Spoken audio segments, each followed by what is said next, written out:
It is January 30th, and all Sarah J Maas fans are well aware of the significance of this day. So let's go get Crescent City number 3!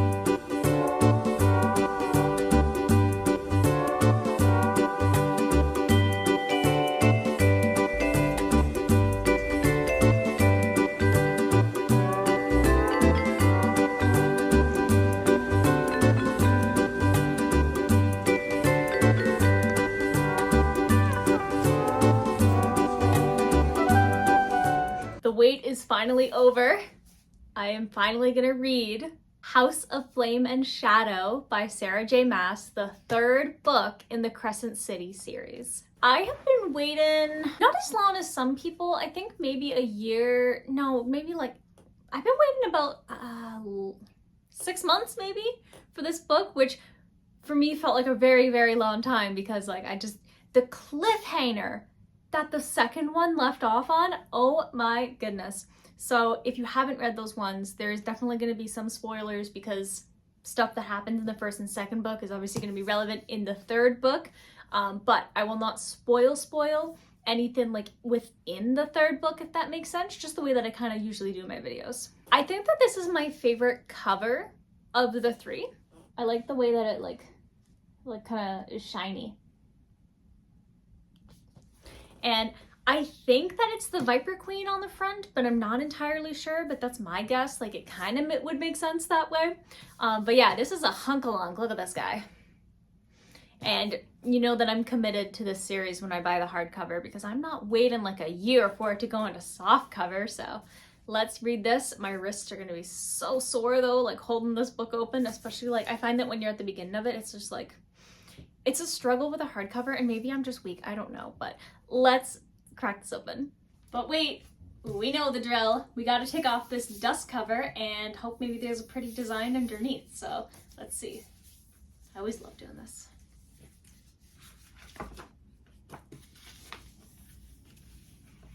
Okay. So not too exciting. It's the same as the cover of the hardcover for House of Sky and Breath. But it's still nice. It's very subtle. It's very nice. It's cute. You got the little thing here. All right, let's start reading.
So I'm about 200 pages into House of Flame and Shadow, and oh my goodness. This book instantly brings you into the action. There's no like slow build up. It's just bam, bam, bam, bam, bam. This is what's happening and you're like involved in the story. And I'm just like, I cannot stop reading this book. And I'm like, I'm reading, and I'm like, oh, I gotta go do my job because like I read in the morning and then I go do my job and then I read a little bit on my lunch. And then I do my job, and then after my job, I'm reading, and I've neglected cleaning my bathroom because I just want to read. Now, I don't know if you were around for the crossover episodes that would happen a lot on TV. When I was growing up, there was like that Lilo and Stitch with Kim Possible crossover, there was like the Jimmy Neutron, and I think it was Fairly Odd Parents crossover.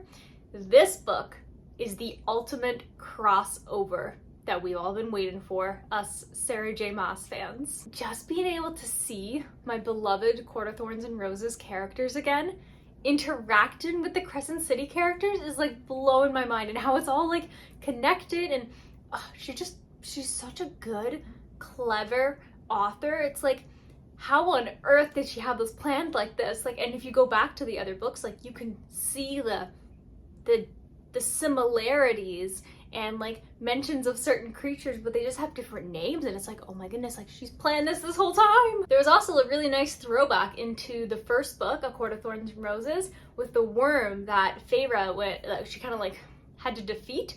That worm, not that same one, but I guess like a sibling of that worm, made an appearance in this book, and I'm like, oh my goodness, it's like way scarier than I remember that then. And it's like, how on earth, like the fact that Feyre was a human when she took on that worm, and it took like three high fae to take it down this time, it's like, wow, like we really underestimated that human there. So that's my little update for you right now. I'm really excited to see where it goes. Bryce is with Nesta and Azriel, and so they're kind of like following Bryce's like glowing star to find out like, why is she here, like where is that leading her, and they finally got to the end of like where she's being led, and so they're getting like all of this really great and rich backstory in there. And I also understand why people are shipping Bryce with Az. Like, I kind of get it, but her and Hunt, like, come on, they're mates, they're my ultimate ship, but I get it. I definitely get it. And speaking of poor Hunt, oh my goodness, Hunt and Rune and the torture scenes honestly are really hard to read. And she does such a great job like writing torture scenes. Like, I love, it sounds really bad, but I love when characters are tortured, but it's just like, it's so cruel. It's like really hard to read, especially because like Pollux is a monster. He's horrible. He's worse than like in the Throne of Glass series when Aelin's being tortured. Like, that was rough, but Pollux is like a whole nother level compared to like what Aelin had to go through. So I'm like, it's tough, especially because like I love these characters, and like, let's just say I got to the part where like a hand gets bitten off, so yeah, it kind of stresses me out. And no offense to like Ethan and like his storyline, but it's just not nearly as exciting. Like, it's fine, like I'm reading like his kind of like storyline, I'm like, okay, this is fine, like whatever. I don't really care about it as much as I care about like Hunt and Rune's story, and then obviously like Bryce and the crossover. Like Bryce and the crossover is like what I dig right now so much. But yeah, that's pretty much what's going on. So I'm going to continue to read and update you when I'm about halfway through the book, or if some like mind-blowing event happens, because that tends to happen with this author.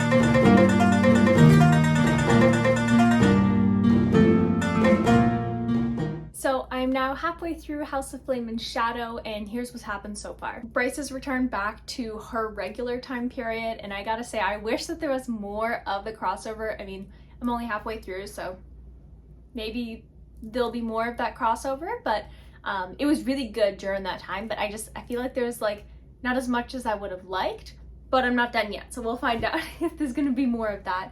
But it's so good. All the storylines are kind of like doing their thing, like they're all relevant. Again, Ethan's storyline unfortunately is my least favorite, but that doesn't mean it's not good. It's just not as entertaining, you know, like in comparison. I absolutely love everything that's happened with the Hind. Like, that's just beautiful. And of course, we've already had like a bunch of like, whoa, what, really, kind of things that have happened in this book. But like I said, I'm not going to spoil any of those big things for you, because like, you got to experience them. And so right now they're kind of in the archives, and they're trying to figure out like the importance of the sword and Azriel's dagger, Truth Teller, and like how they can use it to kill pretty much like the Asteri. I would say that out of the 3 Crescent City books that exist, House of Flame and Shadow is my favorite so far. I found that House of Earth and Blood there was a lot of world building, and so it was really hard to get into at the beginning. And then House of Sky and Breath was better than House of Earth and Blood. And this one, House of Flame and Shadow, is just, it's the best so far, like in comparison, from like the way it grips you right in the beginning, like the first chapter, well, even just like the prologue of the book, you really you get right into it, and you can like, you maintain that momentum at least to where I am right now. So yeah, it's really intriguing and I'm just like so captivated. So I will update you when I'm either like a little bit closer to the end or when I finish the book.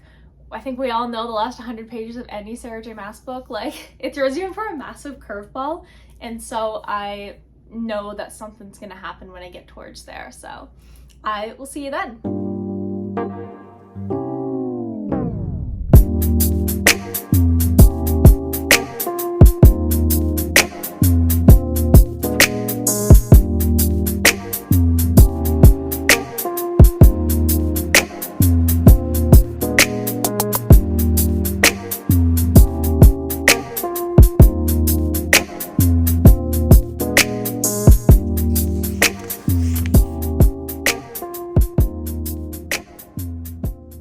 So I'm almost at the last 100 pages of House in Flame and Shadow, and so much has happened. I'm really, really happy with like how everything's starting to wrap up. So like certain characters are being killed, certain discoveries are happening, like people are gaining this like really great power, and we did get a little bit more of the crossover that I was hoping for, but still not enough. I want more crossover, but it's really cool to be able to see like how everything's really just like getting really close to that big like boom, the big kind of final battle that's gonna happen, and like the way that it's kind of like slowly built up throughout the entire series, and being able to learn about like Bryce's kind of like ancestry and Hunt's ancestry, and like how all of that like makes sense to like why they are the way they are, especially in terms of like their powers that they have.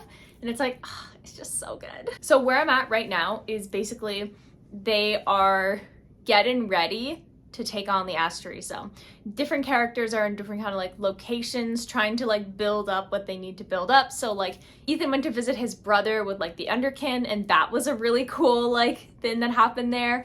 And then like with Rune and like the Hind and like where they're going now. And I really hope that they like kick this guy's butt because he deserves it so hardcore.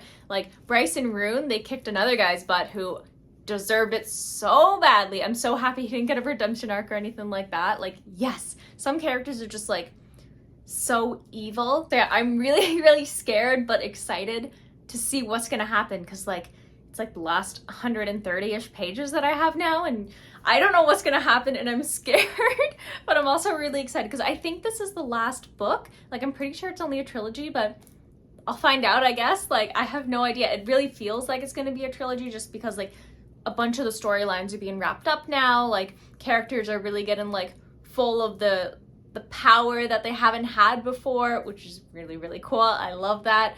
And everyone's just kind of going in their proper places now. So I think this is the last book. And so I'm really excited to see like what the last 130 pages are going to bring. But I'm also terrified. So I will see you when I'm done the book.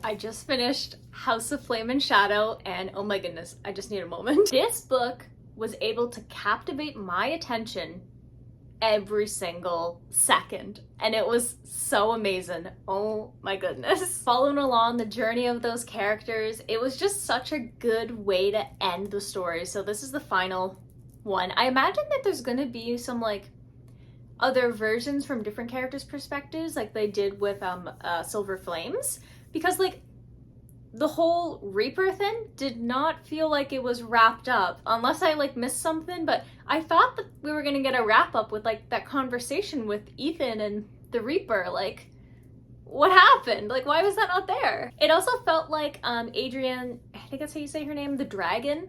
It really felt like her story wasn't complete either.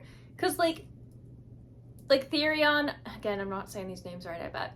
Like he kind of sees her and like his story didn't feel complete either. So I feel like there has to be like something, because like what happened with the rest of his story? Like what happened to his wife? Like what happened? Like I want to know. Yeah, so I think like some of the characters definitely had like that wrapped up ending. Like Bryce and Hunt, like their stories are done, but it feels like there's more stories to tell. Like it's definitely something going on with like Ethan and Perry. Like what were those like hints about like Perry's powers and like all of that? Like there's something going on, and I think that there's gonna be more. However, in terms of like Bryce and Hunt's story, I think that this was a perfect way to do it, a perfect way to like wrap it up and really explain like the characters and like kind of what's happening next, and really just like the hopeful vibes of like, this is what it's gonna be like now that we did the stuff that we did, and this is like the new world. I also can't not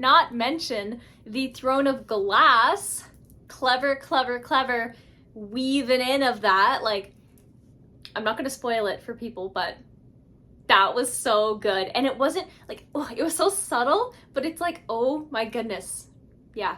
So not only did we get A Court of Thorns and Roses, we also got Throne of Glass in a way. And I was like, ugh, I honestly screamed and I had to like put the book down for a second, and I was like, oh my goodness, like, I really enjoyed this book. I think like the pacing was so good, the different characters' perspectives were so good, like all the storylines, like the urgency of the book. Of course, the writing of the book is wonderful, and the relationships and the characters and like how it all came together, and like during the fight, and there's like the portal, and like what happened with like Hunt, and like that was just perfect. That ended that it kind of was like the whole circle. Like it ended it perfectly for that, and just everything was just so, as you can guess, I am definitely giving this book 5 stars. My heart already misses the world and the characters, but because there were unfinished storylines, I'm definitely like confident that this world will be visited again pretty shortly. And I think it's different depending like where you buy the book. Like if you get it in Barnes & Nobles or Walmart or Indigo, but there's like a special little short story at the end, and so I have the Indigo version, so I got to see a little short story, so that was really fun, and I loved it so much. So yeah, thanks so much for coming along the journey and reading this amazing book with me. Big fat book, giant book. It took me a couple of days to get through this, but I'm so happy that I read it and that it came out, and I'm just like, my heart is just so happy. So if you haven't already, don't forget to hit the subscribe button and turn on the bell notification. That way you get notified anytime a new video comes out. As you can tell, love books. All these videos are about books, book vlogs, book reviews, book adventures, books, just books in general. So if you're into books, definitely hit subscribe. And if you enjoyed this video and if you enjoyed this book, don't forget to hit the like button, and I'll see you in the next video. Bye!